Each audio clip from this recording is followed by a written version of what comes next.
우리가 예수 영접하고 하나님의 자녀가 되었다는 것은 놀란 신분의 변화가 일어난 것입니다. 우리 예수 믿기 이전에는 우리는 내 신분 자체가 지옥 배경이요, 재앙 배경이요, 흑암에 사로잡혀서 멸망받을 신분이었습니다. 이와 같은 우리가 예수 영접함으로 인하여서 하나님의 자녀가 되었습니다.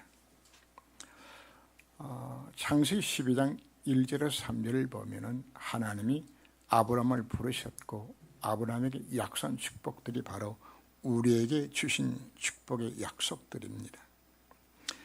우리는 예수 영접하는 순간에 나의 과거와 배경에 상관이 없이 이미 우리는 복의 근원이 된 겁니다. 땅의 모든 족속들이 나 때문에 복을 받도록 부름받는 신분이 된 것입니다. 하나님 아브라함에게 말씀을 합니다.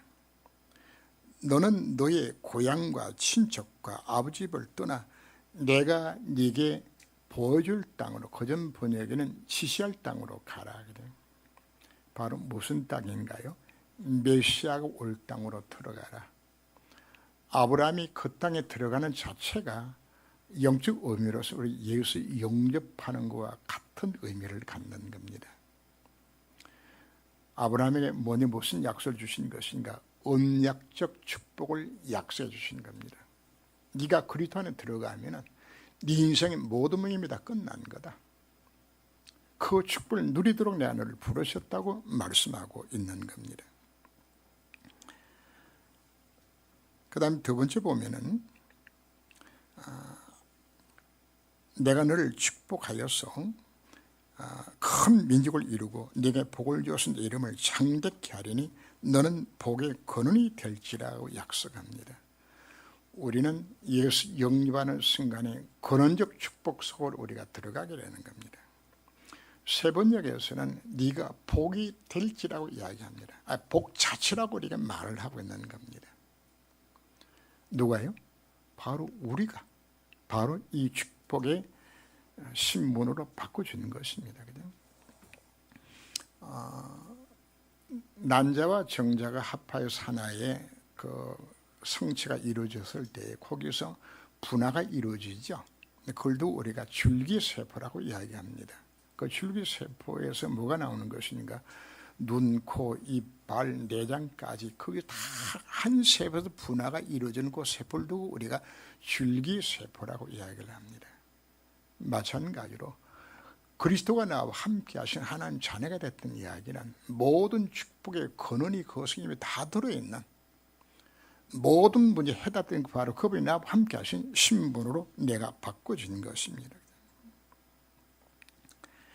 그런 노라인 큰 민족을 이루고 내 이름을 창대케 하리니 모든 민족 앞에서 최고의 축복 들어가도록 약속해 주셨습니다. 이를 우리는 대표적 축복이라고 말을 합니다.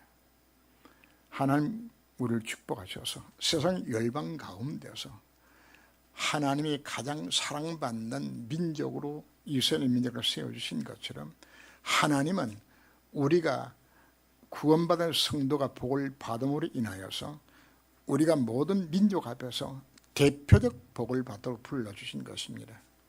많고 많은 사람 가운데서 어떤 복을 받도록? 대표적인 복을 받도록 하는 것을 우리를 불러주신 것입니다. 그리고 큰 민족을 이루고 네 자손을 인하여서 천하 만민이 복을 받을 것이라고 약속을 합니다. 기념의적인 축복들입니다. 내가 받은 축복 자체가 나 당도로 끝나는 것이 아니라 내 후대까지 복을 받아서 예수 믿으면은 이렇게 복 받는다는 증거를 남길 수 있는 축복입니다.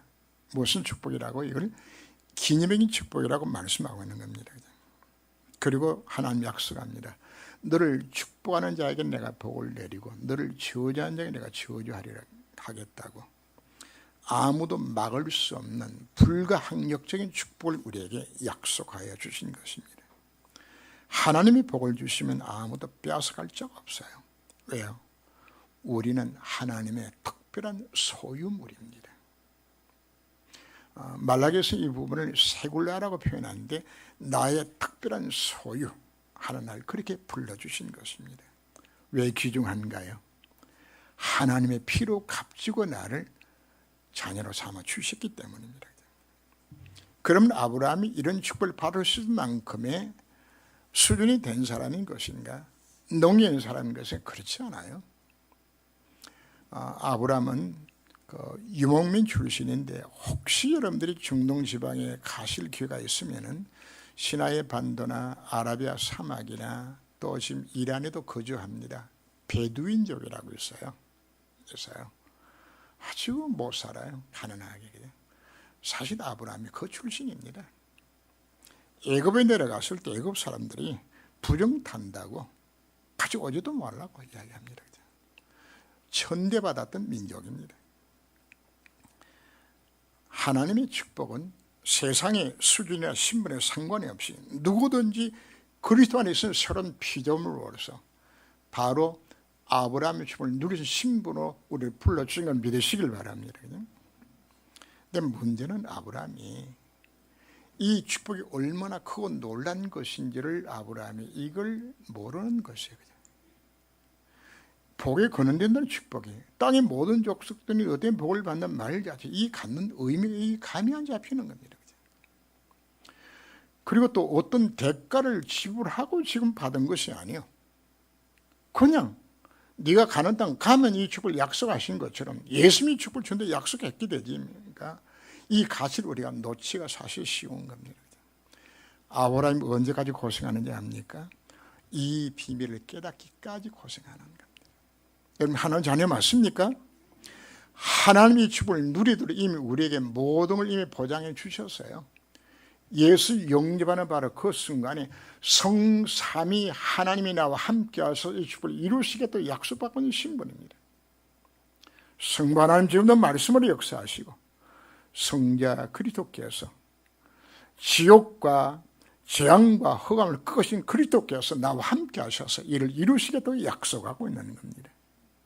이 언약 잡을 때 누가 역사합니까? 하나님의 성령 역사에 맡기게 되는 겁니다.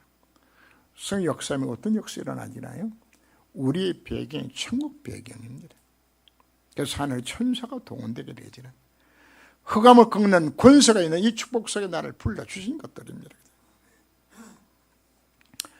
오늘 우리는 어떻게 우리가 이 신분 속에 맞는 이 축복을 누릴 수 있는 것인가 우리가 생각을 하면서 왜 지금 집중 훈련이나 사모늘이나 이런 부분을 강조하는 것인가? 이 속에 빨리 들어가는 신호입니다. 오늘 보면은 유다가 기록하는 것인데 자신을 표현할 때 예수 그리스도의 종이요 야곱의 형제인 유다는 그 예수님의 호적상의 아버지인 요셉과 어머니 마리아를 통해 태어난 아들입니다. 아들을 5명 낳았더라고 예수님 합하여서 딸 이름은 안 나와서 몇 명인지 몰라요. 그 중에 예수님의 육신의 동생으로 태어난 자입니다. 예수님의 나이 30이 될 때까지 동생들과 함께 집안에서 생활을 합니다.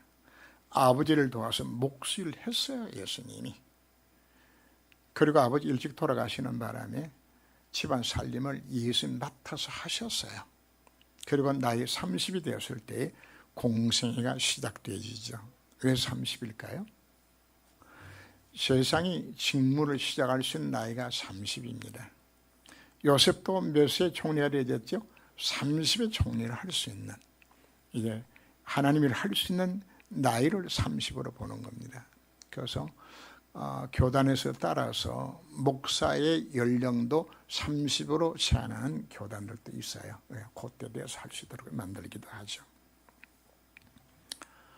예수님이 누군지는 어머니 마리아는 정확히 알고 있어요. 왜?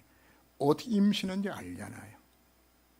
누가복음 2장을 보면은 그 예수님이 누군지를 마리아 너무나 잘 알고 있어요. 바로 예수가 하나님이요. 그러한 사실을 어머니는 알지만 동생들은 모르는 것이에요. 그래서 유다도 그저 자기 형님이지 이게 안 믿어지는 것입니다. 그래서 그 나서 동네 갔을 때 동네 사람들이 아유 그 예수가 무슨 그리스도냐, 저 예수 그 엄마도 알고 형님도 알고 내가 다 아는데 그냥 이런 식으로 사실 예수 인정을 못 받았어요. 그러던 어느 날 이 유다가 어머니와 함께 어디 가게 되질까요? 예수 벼슬을 찾아가 보기도 하고 예수 벼슬 듣기도 하고 그러다가 결정적으로 유다는 예수 십자가 달린 그 현장 속에 가게 됩니다. 그리고 예수 부활을 그가 보게 되지고 그리고 사도행 1장에 나오는 성천하시는 현장에 유다가 있게 되집니다. 그리고 1장 14절 보면 예수와 그 마리아와 그 예수의 아우들과 더불어 기도했던 장면이 나오죠. 120명이 모인 그 속에 바로 유다가 들어가는 겁니다. 거기서 성령 충만받고 그리고는 예수 누구라고 고백하죠? 나는 예수의 종이라고 지금 표현한 만큼 누굴 바르게 알았다는 이야기입니까? 예수 누군 정말 바르게 알고 형 야고보와 함께 예루살렘 교회의 지도자로서의 삶을 살아가게 됩니다. 유다는 사실은 성장 과정 속에서 그리고 예수님 때문에 불평 원망도 많이 했어요. 그죠? 왜? 그죠? 삶을 책임져야 될 형은 사역한다고 나가버리고 바리새인과 서기관들과 사두개인들은 예수 보고 이단이라고 정죄하고 말이죠. 이단의 괴수라고 그러거든요. 이 눈총을 유다가 받으면서 그냥 하필이면 내가 예수 동생을 태어나가지고 내가 이렇게 고생한다고 이 마음을 먹었어요. 그냥. 그러나 유다가 나중에 깨달았을 때에 예수의 동생으로 태어난 것보다 더 큰 영광이 어디 있나요?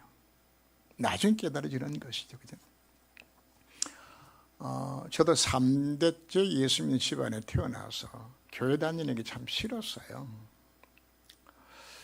저는 꼼짝없이 교회를 다닐 수밖에 없는 제 할머니랑 장로님 한 분이 교회가 멀다고 우리 집에서 개척을 했어요. 또 우리 다단방에서 개척을 하고 교인들이 좀 모여지니까 우리 집 창고에서 예배드리고 그 다음에 우리 집 채소 마당에다가 교회를 지어가지고 거기서 교회가 세워지게 되어지니까 우리 집 울타리는 뭐가 있는 거죠? 교회가 있는 거죠. 그냥 꼼짝없이 그냥 어린 시절에 교회에 매여서 교회를 하면서 그냥 생활을 하는데 믿으면서 생활한 것이 아니고 그냥 교회, 집안이 교회에 있으니 갈 수밖에 없는 거죠.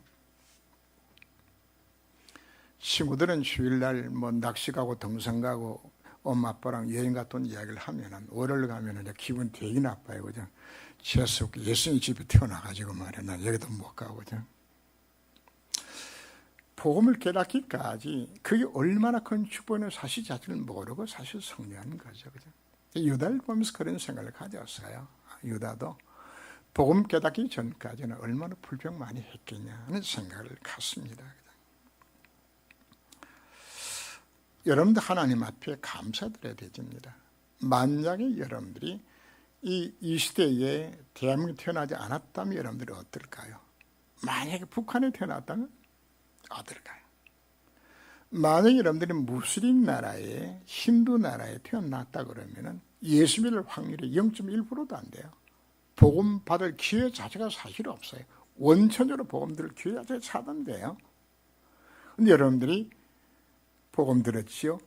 예수 믿었지요? 그것도 어떤 교회 지금 다니고 있나요? 복음 가진 교회 다닌다는 사실 자체가.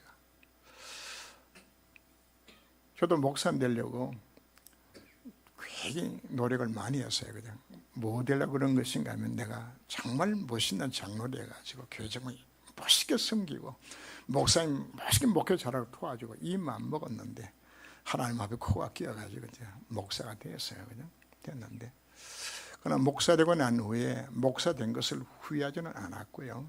그리고 복음 깨닫고 난 후에는 하나님 앞에 어느 날 그렇게 고백을 했어요. 하나님, 내가 다시 태어나도 내가 또 목사하겠습니다. 이것보다 영광스러운 것이 없기 때문에 우리가 신앙생활 자체가 영적 비밀을 못 깨닫게 되어지면 이게 힘들어져요. 그래서 정말 진짜 깨닫게 되어지면 이 목사 된 것보다 더 기가 막히게 좋은 직분이 어디 있는 것인가요? 그죠? 하나님 앞에 가는 수밖에 없는 것이죠. 그죠? 바로 유다가 바로 예수의 동생으로 태어난 것 자체가 세상에 이런 행운이 어디 있나, 이런 축복이 어디 있나, 그죠? 모르니까 지금 불평 원망이 나올 수밖에 없던 것들이죠, 그죠? 하나님 나를 무엇으로 불러주셨나요? 바로 아브라함에게 약속하셨던 그 축복들이 언약적 축복 속에, 근원적 축복 속에 대변 축복을 누리도록, 긴명인 축복을 누리도록, 불가한 축복 속에 나를 살아갈 수 있도록 성삼위 하나님 나와 함께 하시는 놀라운 신분을 불러주신 것들입니다. 이 우리 확신 가지면서 이 축복 누리는 여러분 되시기를 주름으로 축원합니다. 그런데 우리는 하나님의 은혜를 도리어 방탕한 것으로 바꾸었다고 유다가 책망을 하죠. 그런데 이상하게 한국교회, 세계교회가 사단 귀신 이야기하는 거 싫어해요. 그러나 우리의 주적은 누가 주적인가요? 원수 마귀가 주적이요.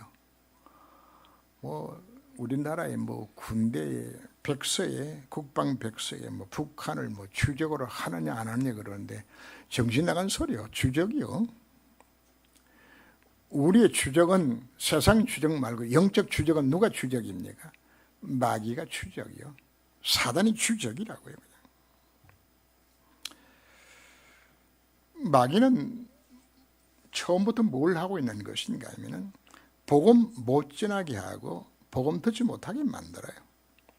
정사와 권세를 이용을 하고 어둠의 선 주관자를 이용하여서 세상의 정치와 종교를 통해서 복음 전하지 못하도록 막고 있는 겁니다.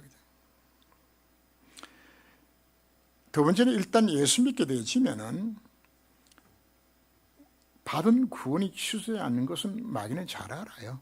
그래서 복음 누리지 못하도록, 은혜 받지 못하도록, 기도 못하도록, 특별히 전도 못하도록 사단에 속이는 겁니다. 여러분들이 기도하지 않고 전도하지 않는다는 사실 자체가 사단에 속했다는 사실 여러분들이 인식을 합니까? 문제는 내가 속는 줄도 모르고 지금 속아 넘어가는 겁니다. 우리는 관심 어디에 속고 있나요? 정말 영적인 것보다도 세상적인 것, 썩 없을 것에 우리가 자꾸만 관심 가지면서 사단이 자꾸 우리가 사기를 당하고 있는 겁니다.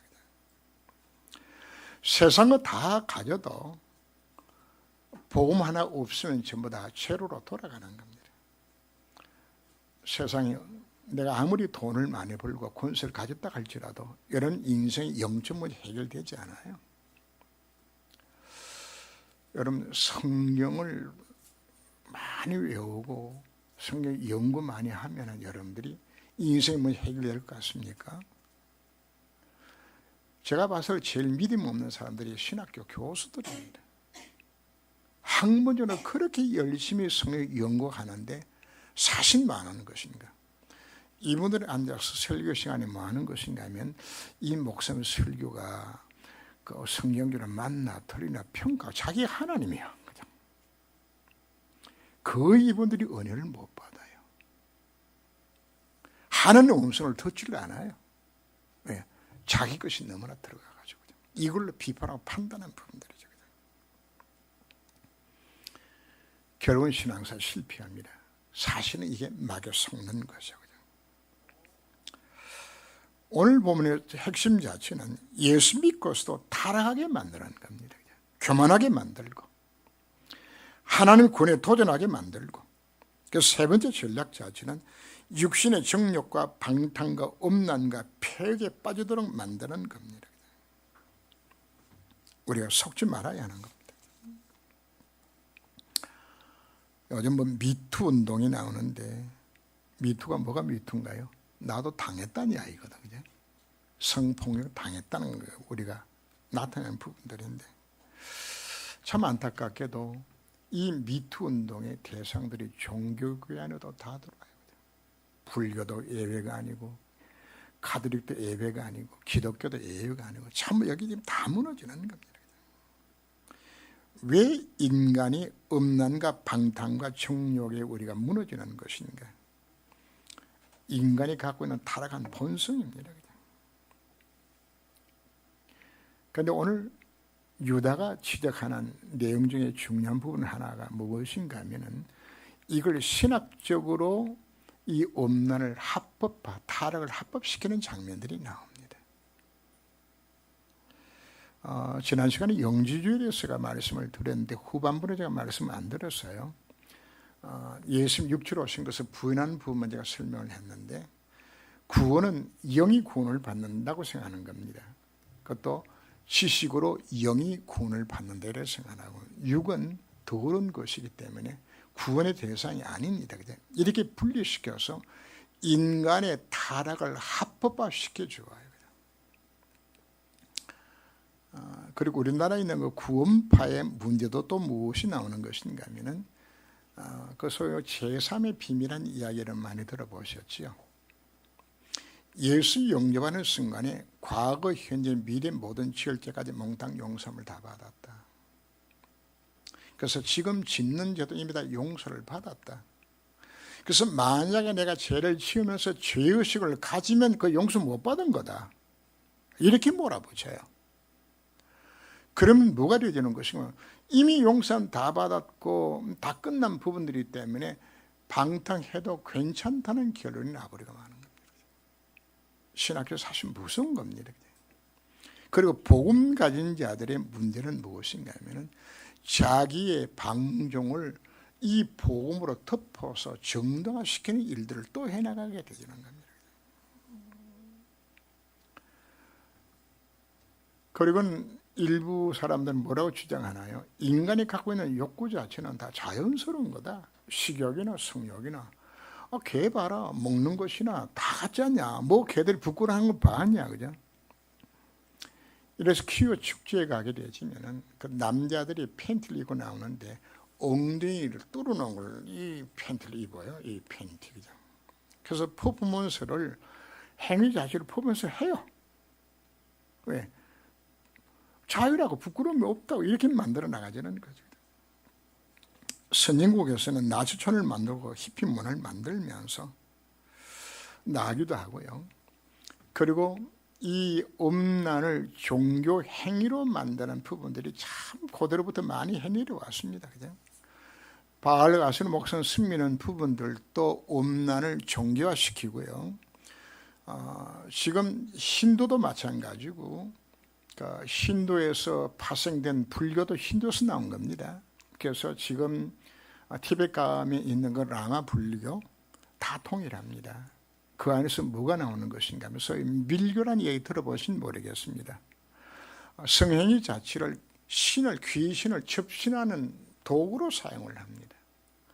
혹시 여러분들이 네팔에 가보시게 되지면은 동네에 있는 작은 그 신당부터 시작해서 큰 신당까지 전부 기둥 위에 밑에 기둥에 뭘 조각해 놨는 것인가 하면 성행에는 체위를 조각을 다 해놨습니다. 곳곳마다. 그래서 제가 보면서 정말 엄난한 종교로구나. 이렇게 사람들로 하여금 이걸 그냥 아예 보편화시키는 문화화시켜 나가지는 장면을 우리가 보면서 오늘 서구사회는 어떤가요? 아예 음란 행위 자체를 아예 문화로 보편화시켜가지고 전혀 죄의식 없이 하도록 만드는. 그래서 여러분들이 복음 없이 자녀들 미국으로 보내면 여러분들이 큰일 납니다. 일서로 거의 다 빠져들어갑니다. 집에는 말을 안 하지만 사실은 다 무너져요. 이게 문화가 그렇게 무서운 겁니다. 미국 교회에 중고등부 예배를 드리게 되지면 의자 밑으로 마리아나 마약이 왔다 갔다 하는 것이 교회 현장입니다. 이게 문화가 되어버린 것입니다. 바로 이 시대를 보면서 유다가 지금 경고를 하고 있는 모습들입니다. 무슨 사단의 전략 속에 우리가 빠지지 말아야 되는 겁니다. 그래서 이들 표현하기를 그들은 이유성 없는 짐승과 같이 본능으로 아는 그것으로 멸망을 당한다고 말씀을 합니다. 이와 같은 자들을 1장 8절 말씀 보면 이 사람들은 그와 같이 육체로 더럽히며 권위를 없인 여기며 영광을 비방한도다. 그래서 유다는 성에 나타난 예를 들어가면서 내 자녀들이 성경의 교훈을 보고 왜 실패하는지 깨달으라고 말씀하고 있는 거죠. 그 첫 번째가 민수기 14장에 나오는 정탐꾼 사건을 말을 합니다. 가데스 바네아에서 12명의 정탐꾼이 정탐하고 돌아와서 10명이 악평을 하죠. 우리가 올라가면 죽는다고. 우리가 다른 장군을 선택해서 돌아가자고. 뭘 안 믿었나요? 하나님의 약속을 안 믿은 거죠. 불신앙한 겁니다. 그러나 우리가 올라가자. 그도 우리의 밥이라고 외쳤던 여호수아 갈렙 이외에 20세 이상은 단 한 사람도 가나안 땅 못 들어갔어요. 우리 정신 차려야 합니다. 예수 믿고 구원받아 천국은 갈지 모르지만 구원의 충분히 다 놓치게 되져요. 뭐 놓치게 되지면 온양 놓치게 되지면 그리고 자기 지위를 떠난 존재를 이야기하는 거 우리가 마귀를 표현한 거거든요. 자기 처소를 떠난 천사, 결국은 타락하여서 그 천사가 바로 사단이 되고 말았잖아요. 자기 위치와 사명을 놓친 자들이 이와 같이 무너지는 것을 우리에게 말씀을 합니다. 그리고 1장 12절 말씀 보면은 거기에 보면은 소돔 고모라 사건을 설명을 하죠. 소돔 고모라가 무엇 때문에 멸망당했나요? 동성애와 음란으로 무너졌던 도시. 본패가 왜 무너졌나요? 음란으로 무너진 도시. 하나님 그들 왜 심판하셨나요? 하나님이 역사 속에서 우리에게 가르치는 교훈들입니다. 뭐 하면 망한다고요? 음란에 빠지게 되지면. 러시아가 무너질 때 왜 무너진지 압니까? 음란이 무너져요. 로마가 뭐 때문에 무너지지 압니까? 음란과 태폐 때문에 그 나라가 사실 무너지는 겁니다. 가인은 왜 실패했나요? 피언약의 비밀을 놓친 겁니다. 성도는 예배 실패하면 신앙생활을 실패합니다. 예배 시간에 여러분들이 은혜 받으셔야 합니다. 그래서 예배를 해서 여러분들이 정말 기도하고 준비하시면서 예배소로 들어가셔야 합니다. 예배 때 우리는 은혜 받고 하나님 주신 영적 힘을 우리가 얻어야 되는 것입니다. 예배 시간에 한 주간 승리할 수 있는 메시지를 내가 하는 음성을 들어야 되는 거란 말이에요. 여러분 찾으셔야 합니다. 그거 못하면 누구처럼 실패한다고요? 가인처럼. 발람은 하나님의 뜻이 무엇인지를 알아요. 그런데도 발람이 어디 무너지죠? 돈과 명예의 눈이 멀어서 이스라엘 백성들을 저주하려고 하잖아요. 하나님 뜻이 아는 사실을 알고서 가요. 결국은 발람은 비참하게 최후를 마치게 됩니다. 그리고 고라를 예를 들었는데 고라는 하나님의 권위에 도전하는 겁니다. 고라는 왜 너희들만 죄상 노릇하냐? 같은 레위 지파인데 나도 할 수 있지 않냐? 하나님의 세우신 권위에 도전하다가 고라 한 사람은 죽은 것이 아닙니다. 고라의 모든 식구들까지 땅이 갈라져서 다 죽어요. 왜 이거 성경에 왜 기록해 놨죠? 이런 일들을 거울로 삼아서 하지 말라고 이야기하는 것입니다. 정말 우리는 복음서로 들어가야 합니다.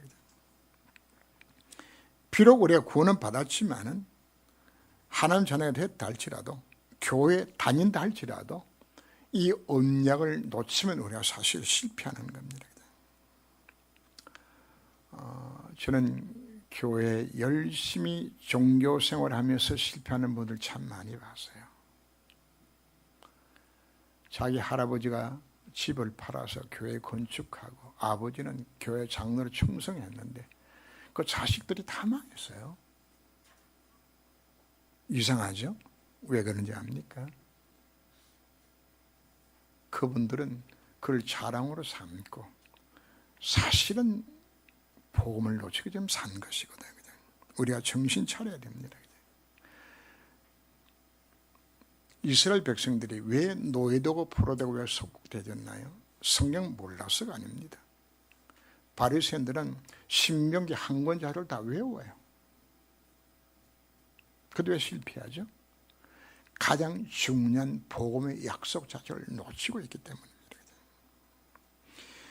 복음 없이 여러분들이 교회 생활 열심히 하게 되지면은 예수 믿고서도 되는 게 없어요. 왜요? 흑암이 여러분 가정이 안 무너집니다. 여러분에게 재앙 실패가 여러분 비껴 지나가지 않습니다. 유대인만큼 하나님 열심히 섬긴 민족이 어디 있나요? 근데 왜 실패하고 왜 망하나요? 우리가 이 비밀을 찾아야 되는 겁니다. 우리는 복음 메시지, 강단에 서보는 메시지 여러분들이 언약의 말씀을 여러분들이 잡아야 합니다. 성경은 3,900번이나 여호와의 말씀 이만이라, 여호와께서 말씀하여 가라사대, 여호와께서 말씀하시기를, 이게 3,900번 나옵니다. 그럼 우리가 그럼 강단 메시지를 들으면서 왜 묵상하라고 왜 강조하나요? 말씀을 통해 하는 음성을 들어야 되는 겁니다. 어디만큼 여러분들이 묵상할까요? 하는 음성이 들려지기까지 여러분들이 말씀 묵상하세요. 어떤 의미에서 여러분들이 기도 제목이 없는 것이 기도입니다. 기도 제목은 내가 만드는 것이 기도 제목이 아닙니다. 하나님이 내게 주신 기도 제목을 여러분들이 찾으셔야 되는 겁니다. 무엇으로 찾는 겁니까? 말씀을 묵상하게 되시면 하나님께서 기도 제목을 주시게 되는 겁니다. 하나님 내가 무엇으로 교제를 나누는 것인가요? 말씀과 기도를 통해 내가 교제를 나눠야 되잖아요. 자, 두 사람이 대화를 나누는데 한 사람은 열심히 말을 하는데 귀를 안 듣고서 귀를 막고서 이야기를 한다 그러면은 이건 대화가 안 되는 겁니다. 여러분 기도 제목은 하나님의 음성을 들어야 내가 기도 제목에 나을 것 아닙니까? 그러면 여러분들이 하는 음성 듣지 않고 하는 기도 자체는 결국은 무슨 기도가 되는 것인가 하면 내 소원, 내 요구 조건만 한 것이 하나님과 관계없는 이 기도를 하게 되는 것이란 말이에요. 그래서 정말 하나님 원하시는 것이 바로 무엇인지 말씀을 통해 찾고 하나님의 계획이 무엇인지를 찾아서요. 혹시 내 인생 가운데 문제가 있습니까? 문제 왜 주셨을까요? 문제 속에 메시지가 들어있어요. 기도 제목이 문제 속에 들어있다고요. 여러분 건강에 문제가 있습니까? 여러분 경제 문제가 있습니까? 거기에 하나님의 답이 거기에 들어있다고요. 그걸 놓고 여러분들이 하나님 음성을 들으세요. 그러면 하나님께서 무엇 때문에 가난이 온 것인지, 왜 건강이 무너지고 있는 것인지, 이게 가문의 문제인 것인지, 내 실수로 온 것인지. 다른 예를 들어봅시다. 경제적으로 계속 어렵습니다. 보통 어떤 것인가 하면 돈 100원 벌어서 120원 쓰는 사람은 평생 가난 못 벗어납니다. 그걸 메시지로 보라고 이야기하는 겁니다. 그럼 내가 뭘 갱신하고 고쳐야 될 것인가? 해나가야 되는 겁니다. 그래서 문제 자체가 뭐다? 하나님의 응답이 그 속에 들어있는 겁니다. 찾으셔야 되는 겁니다. 이걸 무엇으로 찾는 것인가? 이걸 놓고 기도하게 되면 여러분들이 강단의 메시지를 통해 여러분들이 답을 주게 되는 부분들입니다. 이것 붙들고 우리가 정말 기도하면서 실제로 응답 속에 들어가야 합니다. 그걸 원하는 기도 어떻게 할까요? 건성을 하는 기도하지 말고 정말 깊은 기도 속으로 들어가세요. 깊은 기도 속으로. 그러면 하나님 여러분들에게 내 양심에 하는 음성이 들려주게 되지고 그 기도 대목은 바로 성취될 기도 제목을 주시게 되는 겁니다. 그것부터 기도하게 되지만 반드시 응답이 오게 되는 겁니다. 이 맛을 보면은 여러분들이 자연스럽게 기도가 되어지기 시작하게 되는 겁니다. 그 기도 속에는 성령의 역사가 임하기 시작하게 되는 겁니다. 그럼 여러분들이 뭐가 되어지는 것인가? 뭐 달라고 사실 기도할 거 사실 자신은 없어요. 내가 필요한 그분 다 아시고 계시잖아요. 그래서 우리는 기도 제목을 우리가 사실 바꿔야 합니다. 내가 원하는 기도 제목 전부 누굴 위해서 기도하는 겁니까? 날 위해 가지고 내 자식 잘 되고 내 건강하고 내 돈 잘 벌고 좀 이 기도입니다. 그죠? 자, 예를 들어서 여러분들이 하나님 내 건강 주시면은 내가 열심히 성교하겠습니다. 그죠? 그건 목적이 어디 있는 거죠? 내 병 낫는 것이 목적이고 성교는 하나의 필요에 따라서 하겠다는 이 생각이죠. 거꾸로 해야 되는 겁니다. 내 중심이 성교소로 들어가요. 전도소로 들어가세요. 그러면 하나님께서 내 병도 낫게 하고 경제도 거기 들어있는 겁니다. 순서를 바꾸세요. 그게 너희는 먼저 그의 나라와 그의 의를 구하라. 그래야 이 모든 것 도하겠다. 그 모든 것 속에 뭐가 다 들어있나요? 아브라함이 약한 축복들이 그 속에 지금 다 들어있는 겁니다. 이거 이루도록 성삼위 하나님 지금 나와 함께하고 계시는 겁니다. 하나님의 손은 내가 이 축복에서 들어가는 겁니다. 그래서 정말 문제가 있습니까? 메시지로 잡으세요. 강단의 메시지 속에서 하나님 음성 들으세요. 그 기도 제목 삼아서 정말 도전하게 되지만 하나님 여러분들에게 분명히 축복 사랑하는 날 불러주신 것들입니다. 여러분들 새롭게 시작하는 여러분들의 시를 주름으로 축원합니다. 기도합니다. 하나님은 우리를 아브라함처럼 복받도록 부르셨다고 우리에게 말씀하셨습니다. 언약적 축복을, 근원적 축복을, 대회 축복을, 기념의 축복을, 불량한 축복 속에서 승리하도록 이미 내 속에 성삼위 하나님이 함께 하시면서 이 축복을 이루겠다 나를 불러주셨는데 이제 우리는 그동안에 사단에게 사기당하여서 다른 것에 우리의 관심 갖고 살지는 않았나요? 세상의 즐거움의 향락 속에 빠지는 않았나요? 이제는 오직 주만 정말 바라보면서 이제 깊은 기도 속에서 말씀을 정말 묵상하며 하나님 성 듣게 하시고 성철 기도 제목을 붙들고 하나님아 정말 기도 응답 받을 수 있는 새로운 시작이 될 수 있도록 주님이 저를 권고하여 주옵소서. 명절 기간 동안에 가문 복음화의 문들이 열려지게 하여 주옵시고 한 주간 이 언약의 말씀 붙들고 승리하기까지 주께서 저를 권고하여 주옵소서. 주 예수님으로 기도합니다. 아멘.